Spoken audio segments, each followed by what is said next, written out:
That means if you paid for that aisle seat because your knees don't bend like they used to and they give it away, that's no longer just operational flexibility. That becomes a liability. And here's the part almost no one talks about.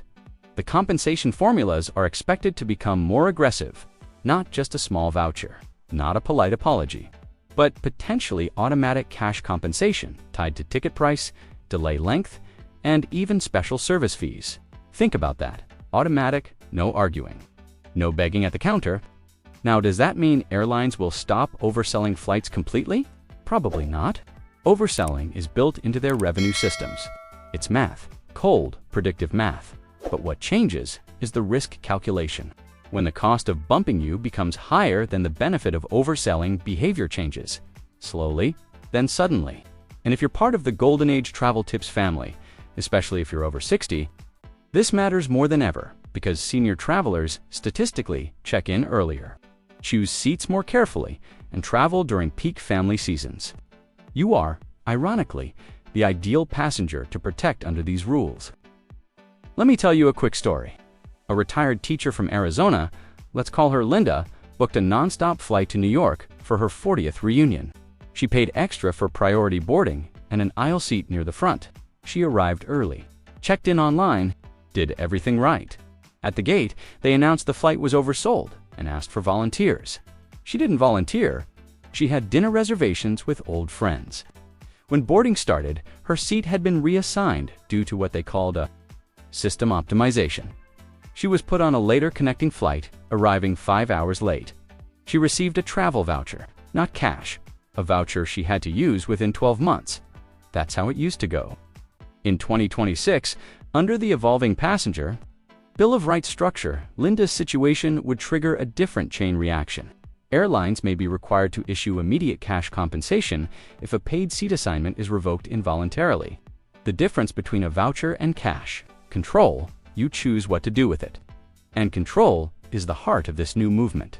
For years, passengers have accepted double bookings as an annoying reality of air travel. But regulators have started asking uncomfortable questions. Why should passengers carry the risk of airline revenue strategies?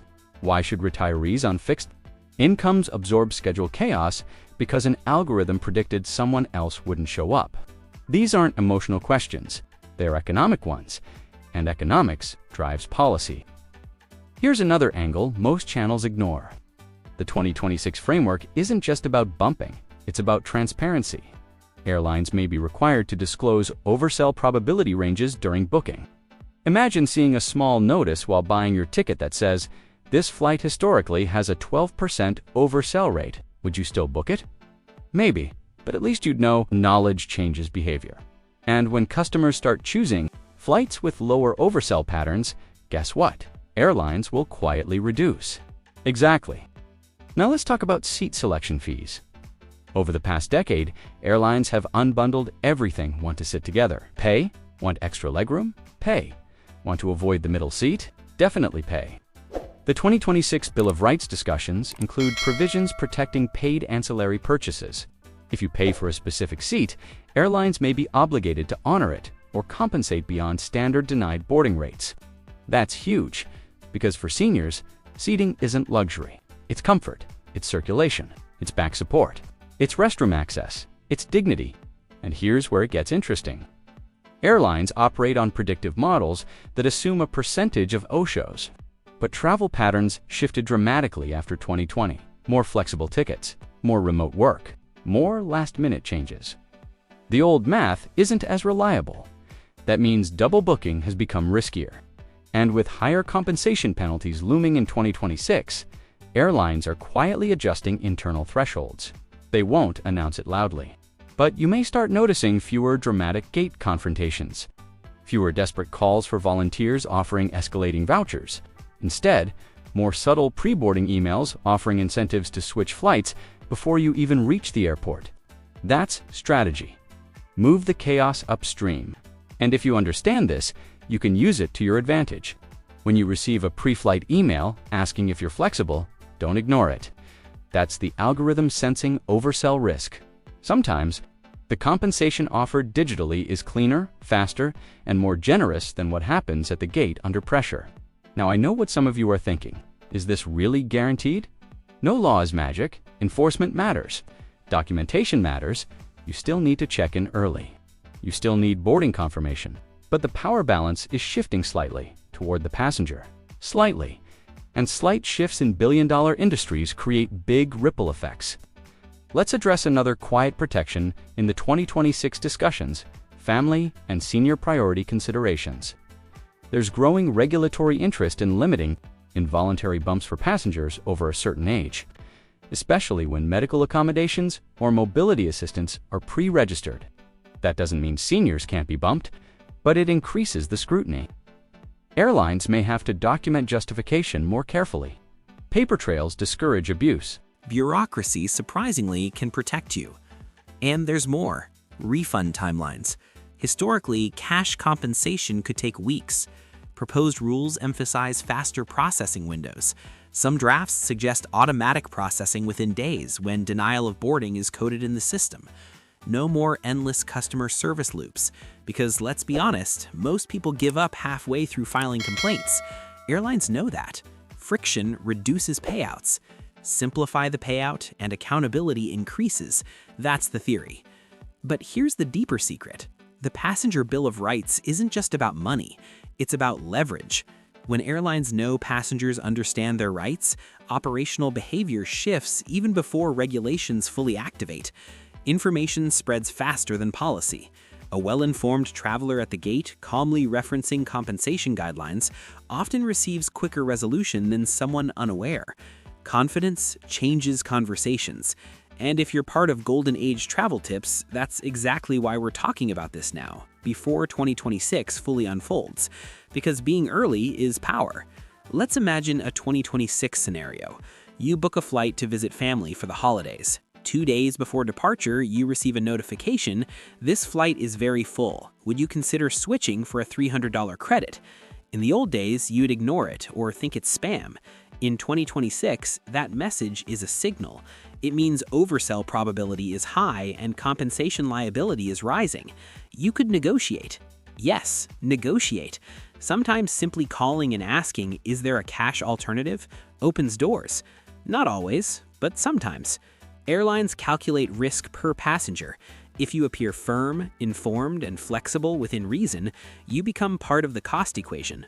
That's subtle, but real. Now, I want to slow this down for a second, because this isn't about gaming the system, it's about understanding the system. Airlines are businesses. They optimize revenue.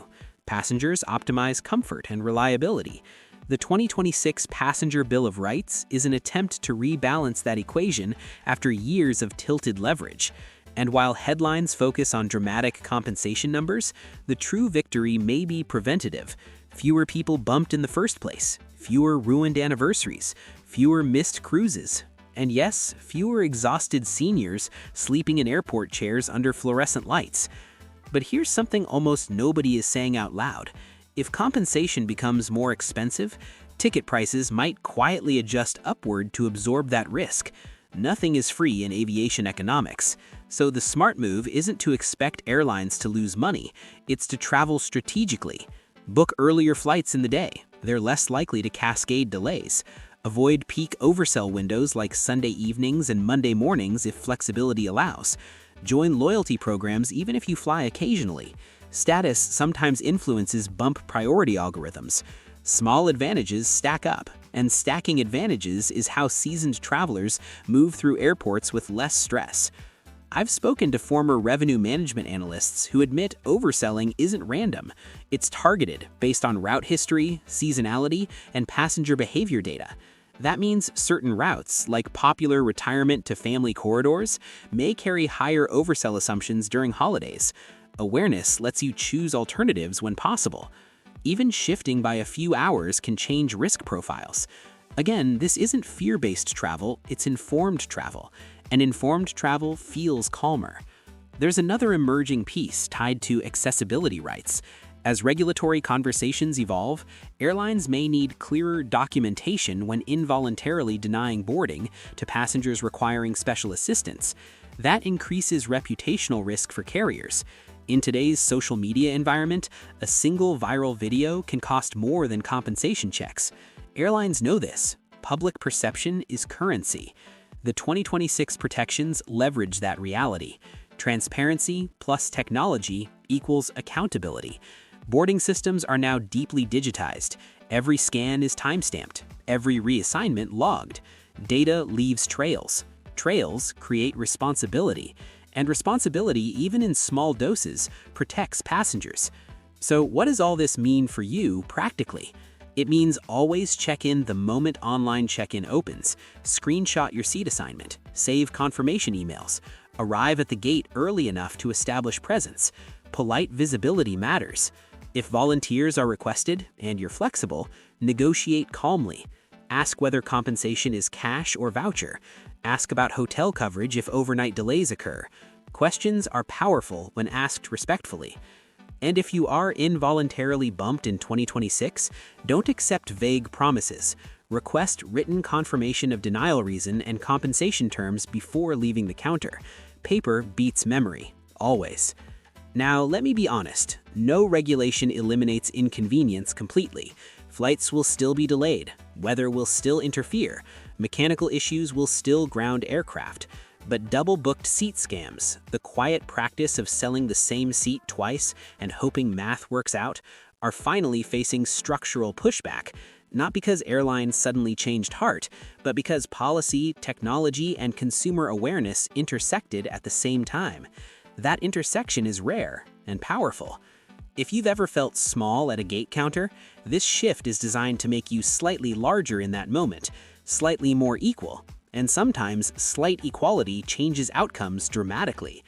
The real secret of the 2026 Passenger Bill of Rights isn't the headline compensation numbers, it's the psychological shift. Airlines must assume passengers might know, might record, might file, might demand cash instead of credit. That assumption reshapes behavior long before lawsuits happen. And that's why we're talking about it here on Golden Age Travel Tips before mainstream channels oversimplify it into clickbait. Because you deserve nuance, you deserve preparation, and honestly, you deserve to travel without feeling like a disposable statistic in a revenue spreadsheet. So next time you book a flight, pause for a second. Look at departure times. Look at historical load patterns if available. Consider flexibility emails as opportunities, not annoyances. And most importantly, carry yourself like someone who understands the system. Calm, prepared, slightly strategic. That's the new traveler mindset for 2026. And here's my suggestion for you. Before your next trip, take 10 minutes to review your airline's denied boarding policy directly on their website, save it to your phone, and travel with that quiet confidence in your pocket. Because the most powerful passenger in 2026 won't be the one loudest at the gate, it will be the one who already knows the rules.